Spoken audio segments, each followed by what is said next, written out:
Ils sont partout. À Lyon, il y a en moyenne 10 pigeons pour un humain. Et pourtant, on ne les voit plus tant on est habitué à les côtoyer.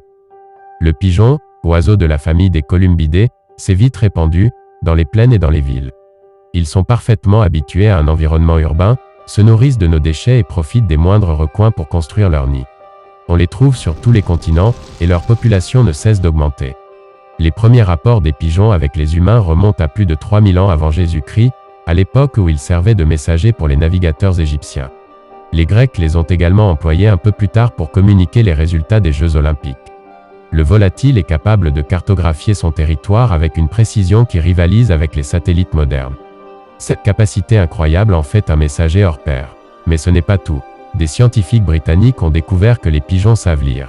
Comment ont-ils appris? On ne le saura peut-être jamais. Mais cette capacité à déchiffrer les messages, noms ou adresses et à cartographier un territoire explique le rôle de messager qu'ils ont occupé pour les humains pendant des millénaires. Les capacités incroyables des pigeons ne sont plus approuvées. Mais leur comportement si particulier continue d'interroger les scientifiques. Leur façon d'observer les passants?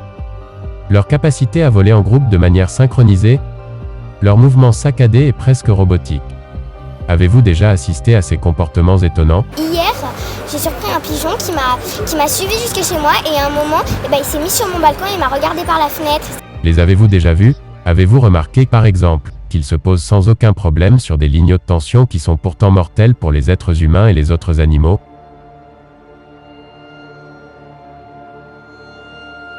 Vous les avez observés de loin, mais êtes-vous déjà arrivé à en observer un de près? Assez près pour le toucher? Je parie que non. Dès que l'on s'approche d'eux, ils s'enfuient, comme s'ils avaient quelque chose à cacher. Pendant la Première Guerre mondiale, les services secrets allemands ont expérimenté avec les premières caméras espionnes montées sur des pigeons. Ces pigeons espions datent de 1917. Avec 104 ans d'innovation technologique dans le domaine de l'optique et de la robotique, imaginez ce qu'il serait possible de faire aujourd'hui.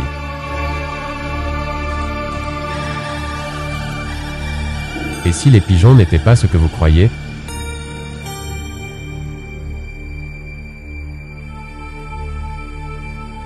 C'est une technologie très sophistiquée. Je crois que c'est la première fois qu'on la teste sur des pigeons de rue. Gouvernement, grandes entreprises, réseaux sociaux, aujourd'hui tout le monde en a après nos données. Mais si le vrai danger venait d'en haut?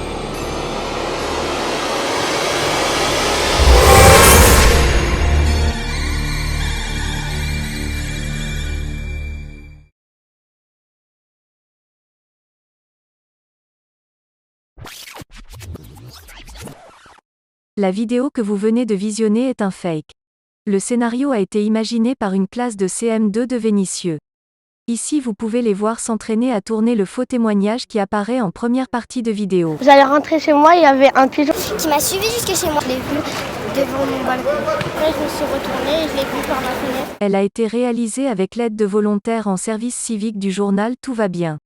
Cette vidéo a été réalisée dans un but de prévention et d'éducation, afin de montrer que fabriquer une fake news ou une théorie du complot est à la portée de n'importe qui, et qu'il est donc important de ne pas croire n'importe quelle information que l'on entend dans la rue ou que l'on voit sur Internet.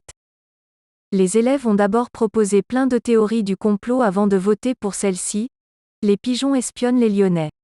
Ils ont ensuite participé à son écriture en remplissant un texte à trous qui est devenu le script de cette vidéo, enregistré un faux témoignage et se sont essayés au montage en choisissant dans quel ordre mettre les images présélectionnées pour illustrer la vidéo. Peut-être que pendant un moment, vous avez cru notre histoire de pigeons espions.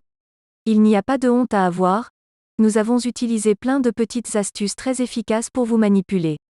Le narrateur s'adresse directement à vous, et il vous pose des questions pour vous inclure dans son raisonnement. Les avez-vous déjà vus? Avez-vous remarqué, par exemple, qu'ils se posent sans aucun problème sur des lignes de tension qui sont pourtant mortelles pour les êtres humains et les autres animaux? On a mis bout à bout plein d'arguments difficiles à vérifier en espérant que vous n'iriez pas vérifier par vous-même. Cette technique de persuasion s'appelle le millefeuille argumentatif. Enfin, on a ajouté des informations vraies mais sorties de leur contexte. Des scientifiques britanniques ont découvert que les pigeons savent lire. Comment ont-ils appris? On ne le saura peut-être jamais. Non, évidemment non, les pigeons ne savent pas lire. Ils sont capables de reconnaître quelques mots écrits s'ils ont été dressés à les reconnaître, comme certains singes. Mais une recherche rapide sur Internet peut vous amener vers des articles au titre racoleur dont une lecture trop superficielle pourrait vous induire en erreur. Et pour rendre tout ça un peu plus sérieux, on a même pris des bouts d'interviews de spécialistes. C'est une technologie très sophistiquée. Je crois que c'est la première fois qu'on la teste sur des pigeons de rue. Mais une citation bien choisie est sortie de son contexte. Le biologiste va suivre à la trace un groupe de pigeons grâce à un dispositif satellite dernier cri. Individuellement, ces arguments ne valent pas grand-chose, voire ne sont carrément pas crédibles. Mais ensemble, ils donnent l'impression d'un ensemble cohérent. Niveau ambiance, on a utilisé une musique de film d'horreur bien flippant pour faire appel à vos émotions plutôt que votre raison.